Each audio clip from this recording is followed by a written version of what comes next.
Well, I told you before the break that I was going to bring you a story about the Melbourne geniuses behind Pauline Hanson's Please Explain cartoons. It looks like I'm already doing that. Here's what unfolded when I met them last week. Get rid of all the cows! We need to end capitalism! Everyone needs to calm down. Take a second to look at the facts and plan a measured response. No! We must act now! And we must act hysterically! Greta, wait! Take me with you. They're not challenging Titanic for Oscar tallies yet, but One Nation's Please Explain cartoons are hilarious and a popular success. They're the brainchild of Melbourne mates Seb Peart and Mark Nicholson. Handsome boy, handsome boy. We like to say that it's kind of like Penn and Teller, the magicians, where I do all the talking and Seb does all the magic.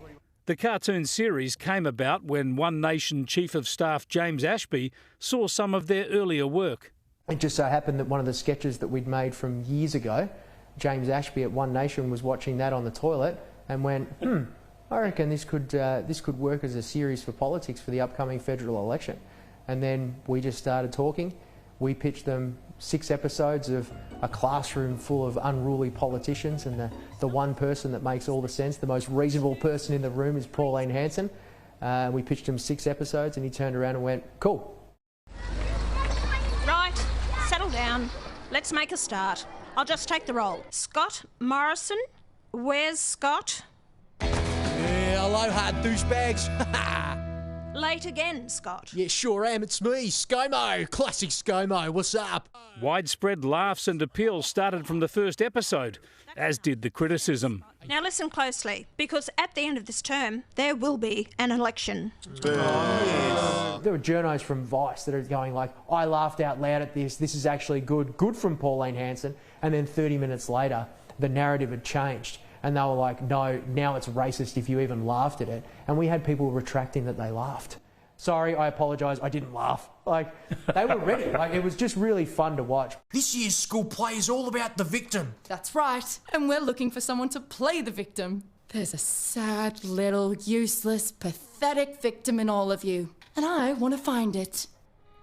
I grew up in a commission flat, public housing, a victim of the capitalist society trying to hold me down.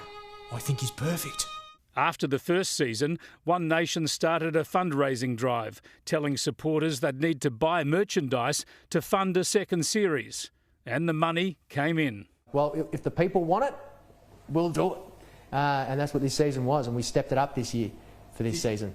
So was there any hesitation about working with One Nation? It was there. It was there, certainly. We had a few staff at the time and I mentioned it to them, and there was obviously a lot of hesitation because here in Melbourne, here in Fitzroy, the reputation's not great for Pauline Hanson. We actually did lose a member of our staff. He just completely went, I can't even be involved with your company if you're going to be working for One Nation in any way. One person did leave, but the success of Stepmates Studios has seen 10 more people employed. The Please Explain cartoons have chalked up millions of views on various platforms. The magic happens in a trendy warehouse studio just around the corner from Greens leader Adam Bant's office in the middle of Melbourne's inner city Green Left zone. Seb and Mark are like anti-woke refugees in a sea of wokeness. They call themselves Left-UGs. Left-UGs. We're Left-UGs. Left-UGs. It's like, we're here in Melbourne, like we can't even align with these people anymore. Adam Bant's office is just 200 metres down the road. Like, we've got to be really careful here. But you're here, you're living in the heart of the beast. We're right here in the danger zone, Kenny. Do they know who you are? Do they know you're lurking here? We've got to be very careful around here. We've got to walk around holding hands. We've got to make sure that, you know, that people don't come up to us. I can't do the elbow voice outside. If people hear that elbow voice, and we had one person at the Melbourne airport go, I think the guy that does elbows voice is here. Oh, don't blame me, that's the RBA!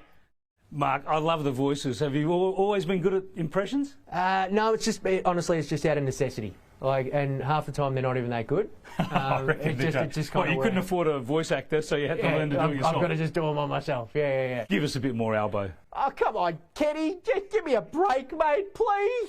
Another favourite, an absolute favourite in real life, and the way you make the impression is Bob Catter. Give us some. Well, I ain't wasting any time on it.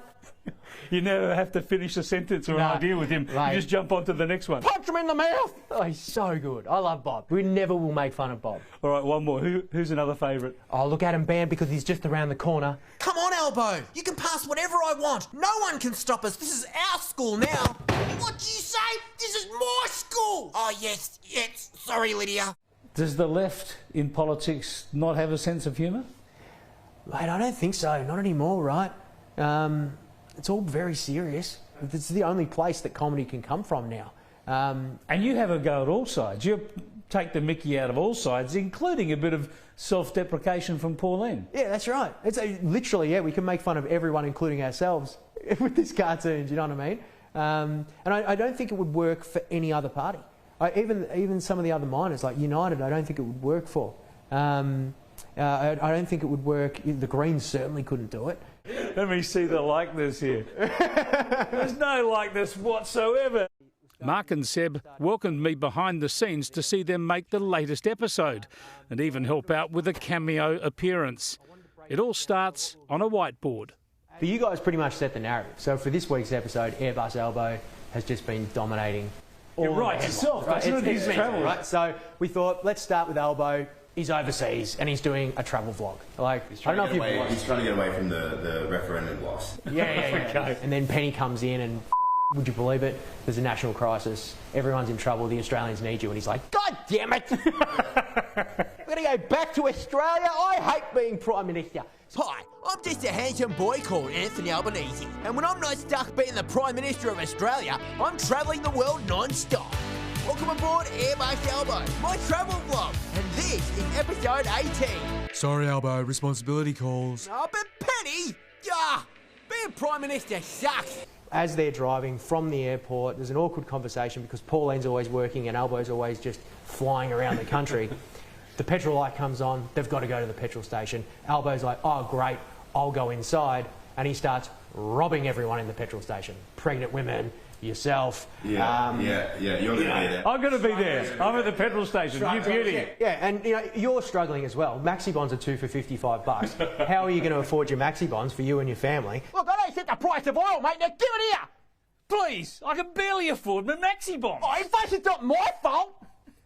Righto, everyone, it's tax time. You all owe me 48.8 cents per litre. How many litres on pump 4? 87. That's $42. Give it here. Oh, please, give me a break. Interest rates just went up again. I'm struggling to make ends meet.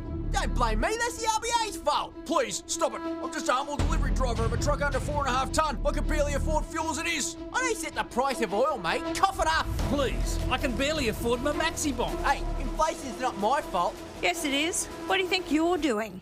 How does it all resolve itself? Well, and then everyone's hero, Pauline Hanson, comes in and saves the day.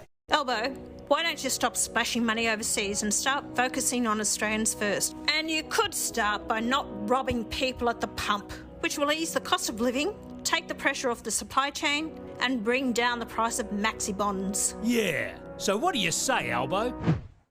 Hey, where'd he go?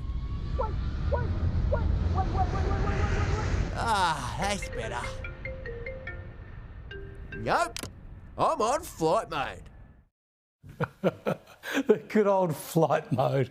Oh, they're a terrific success story, don't you think? They've put much needed humour back into political debate, a bit of that Aussie larrikin streak.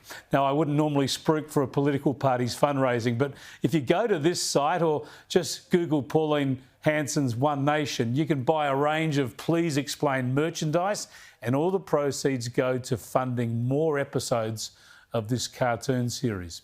Get on board, I reckon. Whether you love One Nation or loathe them, these cartoons need to keep going for our sanity. New episodes drop each Friday, and you will simply not believe which famous Australian is about to voice her own character, just like I did there. Stay tuned.